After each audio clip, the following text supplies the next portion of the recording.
రోడ్ల మీద అయినా పెయింటింగ్లు వేసుకుంటుండే పాపం రేవంత్ రెడ్డి గారు. మంచిదే, తప్పేం లేదు. చిన్న స్థాయికి వెళ్ళి పెద్ద స్థాయికి ఎవరైనా రావాల జీవితంలో, తప్పు లేదు. కానీ మంచి పనులు చేసి రావాలి.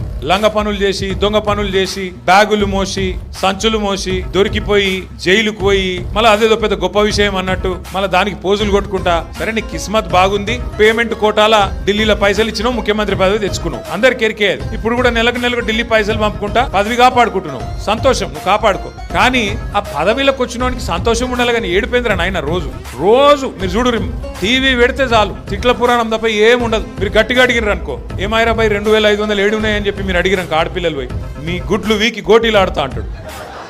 వీడెక్కడ ముఖ్యమంత్రి?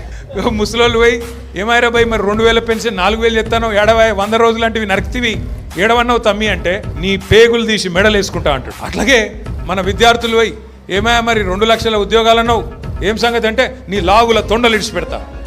వీడేం ముఖ్యమంత్రి, వీందేం భాష, నాకు అర్థమే కాదు. అరే 2 ఏళ్ళకి వెళ్ళి ఏం చేసినవారు అయ్యాను అంటే లాగుల తొండలిడుస్తా, మెడల బేగులేసుకుంటా, గుడ్లు వీకి గోటీలాడతా, నీ అమ్మ నీ అయ్య గీదా భాష. మాకు రాదా భాష? మాట్లాడమంటావా? హైదరాబాద్లో పెరిగినోని నేను. మాట్లాడమంటే ఉర్దూలా, హిందీలా, తెలుగులా, ఇంగ్లీష్లా పొల్లు తిట్టే తెలివి నాకు కూడా ఉంది. మాకు కూడా వస్తుంది భాష. హైదరాబాద్ గల్లీలలో పెరిగిన నేను. నువ్వేడో ఊరికెళ్ళి వచ్చినావు.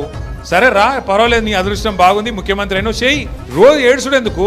మేము ప్రతిపక్షంలో ఉన్నాం, నువ్వు అధికారంలో ఉన్నావు. ఇక అంటారు చూడదు సామెత, కనకపు సింహాసనం మీద శునకం కూర్చోబెట్టినట్టు ఆడ కూర్చోబెట్టిన పాపానికి రోజు అరసుడే.